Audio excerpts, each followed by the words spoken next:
Rafale हवाई जहाज हमारी यूपीए की डील में हवाई जहाज का दाम 520 करोड़ रुपए प्रति हवाई जहाज। पता नहीं क्या हुआ, किससे बात हुई, पता नहीं क्या हुआ, किससे बात हुई। प्रधानमंत्री जी फ्रांस गए, वहां पे किसके साथ गए पूरा देश जानता है। और जादू से हवाई जहाज का दाम 1600 करोड़ रुपए प्रति हवाई जहाज हो गया। डिफेंस मिनिस्टर यहां बैठी हैं, डिफेंस मिनिस्टर यहां बैठी हैं। कहां था जो डील हो जाए? उन्होंने पहले कहा कि मैं देश को हवाई जहाज का दाम बताऊंगी, पब्लिक में कहा। उसके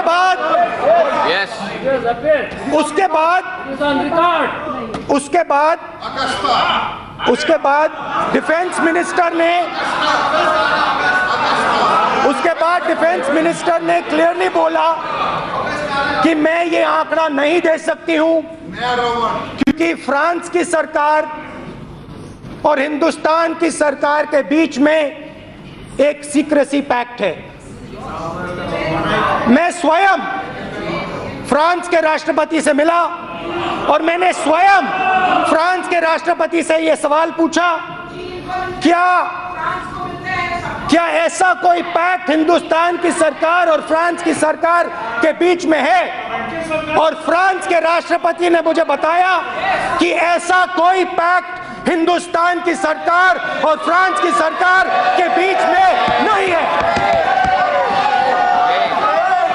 यह सच्चाई है। और उन्होंने मुझे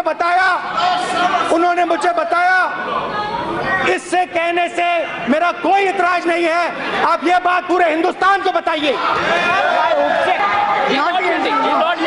प्रधानमंत्री के दबाव में आकर निर्मला सीतारमण जी ने देश को झूठ बोला है। Everybody understands the relationship the Prime Minister has with certain business people. Everybody knows it. Everybody understands and everybody can see the amount of money that goes into the marketing of India's Prime Minister. And everybody understands who it comes from. One of those people was given the Rafael contract and he benefited thousands and thousands and thousands of crores. The gentleman benefited to the tune of approximately 45,000 crore rupees. This is the truth. Now the Prime Minister must explain and he must answer in this house whether the Cabinet Committee for Security took this decision or not. The Prime Minister must also explain why this contract was taken away from HAL and the youngsters of Karnataka and given to a businessman who had a debt of 35,000 crores and has never ever built an aeroplane in his life.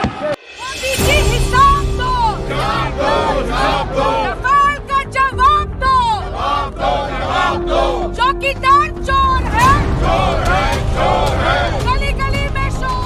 जो सबसे ताजा खुलासे अब France में हुए, उन्होंने एक बार फिर अब कोई शक या सुबह या संशय की गुंजाइश नहीं छोड़ी। प्रथम दृष्टि से राफेल एयरक्राफ्ट सौदे में भ्रष्टाचार साबित है, सामने है। जो कांग्रेस पार्टी और श्री राहुल गांधी कहते रहे हैं, वो प्रथम दृष्टि से आज साबित हो गया। जिस दिन राफेल मामले पे इंक्वायरी हो गई और वो इंक्वायरी पार्लियामेंट करेगी, जेपीसी करेगी, जिस दिन वो हो गया, दो नाम निकलेंगे। सबसे पहले 14 जून 2021 को फ्रांस के पब्लिक प्रोसिक्यूशन सर्विस पीएनएफ ने राफेल कागजात की में भ्रष्टाचार, क्रोनी कैपिटलिज्म, नाजायज तौर से प्रभाव डालने और नाजायज तौर से लोगों को कैंडिडेट बनाने राफेल एयरक्राफ्ट की मैन्युफैक्चरिंग का, उसको लेकर एक भ्रष्टाचार की जांच शुरू कर दी है।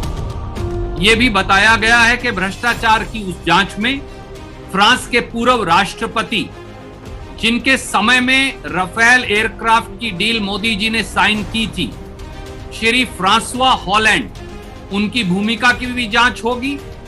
फ्रांस के मौजूदा राष्ट्रपति श्री इमैनुएल मैक्रोन की भी जांच होगी और उनके साथ साथ उस समय के फ्रांस के रक्षा मंत्री, जो आज विदेश मंत्री हैं, तथा अनिल अंबानी जी की कंपनी रिलायंस भी जांच के घेरे में है। दूसरा, मोदी सरकार और स्वीथा डील भी अब सामने आ गई है। फ्रेंच वेबसाइट मीडिया पार्ट ने अब एक समझौता जो डसॉल्ट एविएशन और रिलायंस के बीच में हुआ था, उसके तथ्य सामने रख दिए हैं कागजात सहित।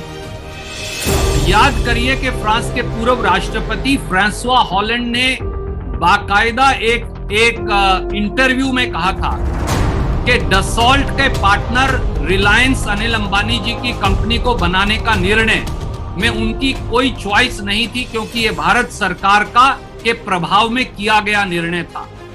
और 4 या 5 तथ्य अब उन कागजात से सामने आ गए हैं। पहला तथ्य कि जो DRAL कंपनी बनाई गई, डसॉल्ट रिलायंस एरोस्पेस लिमिटेड, उसमें रिलायंस 51% मालिक है और जो डसॉल्ट है वो 49% मालिक है। इस कंपनी में दोनों भागीदारों द्वारा, रिलायंस और डसॉल्ट द्वारा 169 मिलियन यूरोस इन्वेस्टमेंट अधिक से अधिक करने का निर्णय किया गया। परंतु डसॉल्ट जो 49% हिस्सेदार है, वो 169 मिलियन यूरो में से 159 मिलियन यूरो लाने के लिए बाध्य होगी और 51% की मालिक रिलायंस केवल 10 मिलियन यूरो लाएगी। तीसरा हिस्सा, क्लॉज 4.4.1 जो इस समझौते का है डसॉल्ट और रिलायंस के बीच, उसमें क्योंकि जहाज बनाने की सारी तकनीक, सारी विशेषज्ञता तो डसॉल्ट एविएशन लाएगी, तो फिर रिलायंस क्या लाएगी? उन्होंने कहा कि रिलायंस लाएगी marketing programme and services with government of India. ये कौन सी सर्विसेज है विद गवर्नमेंट ऑफ इंडिया असर के अलावा जो रिलायंस लेकर आ रही थी? चौथा, स्वाभाविक तौर से इस समझौते के बाद भारत सरकार की कंपनी हिंदुस्तान एरोनॉटिक्स लिमिटेड जो जहाज बनाती आई है, उसको राफेल सौदे से बाहर कर दिया गया। और पांचवी बात बड़ी रुचिकर है, 25 मार्च 2015 को डसॉल्ट के CEO एरिक ट्रैपियर बेंगलोर आते हैं और भारतीय वायुसेना के प्रमुख और HAL के प्रमुख की मौजूदगी में डसॉल्ट और HAL के समझौते की पुष्टि करते हैं। पर 24 घंटे में ही 26 मार्च 2015 को डसॉल्ट एविएशन अनिल अंबानी जी की कंपनी रिलायंस इंफ्रा से अपना नया एग्रीमेंट MOU का साइन कर लेती है। ये 15 दिन पहले है, 10 अप्रैल 2015 से, जब मोदी जी यकायक फ्रांस गए और बगैर किसी को बताए $7.8 बिलियन के 36 राफेल एयरक्राफ्ट खरीदने का निर्णय कर दिया। और साथियों, इसके साथ साथ आपको याद होगा कि हमारे डिफेंस प्रोक्योरमेंट प्रोसीजर में मैंडेटरी शर्त है कि किसी रक्षा सौदे में ना कोई बिचौलिया हो सकता, ना भ्रष्टाचार हो सकता, ना कमीशन दिया जा सकता। और जब 36 एयरक्राफ्ट का सौदा हुआ तो हमारे रक्षा मंत्रालय ने कहा कि ये एंटी करप्शन क्लॉज रखना अनिवार्य है। परंतु फ्रेंच सरकार और डसॉल्ट ने कहा कि हम ये एंटी करप्शन क्लॉज नहीं रखेंगे। और सितंबर 2016 में भारत सरकार, मोदी सरकार ने ये मान लिया। अब इन सारे खुलासों के बाद इन भ्रष्टाचार विरोधी क्लॉजेस को हटा देना और ज्यादा पूरे मामले को संदेह के घेरे में ले आता है। इसलिए सवाल बड़ा सीधा है कि अब भ्रष्टाचार की परतें खुल चुकी हैं।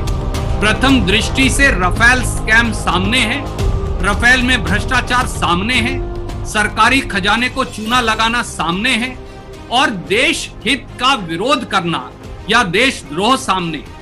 तो ऐसे में क्या प्रधानमंत्री आदरणीय मोदी जी सामने आकर अब राफेल घोटाले की जेपीसी जांच करवाएंगे, सवाल इतना ही।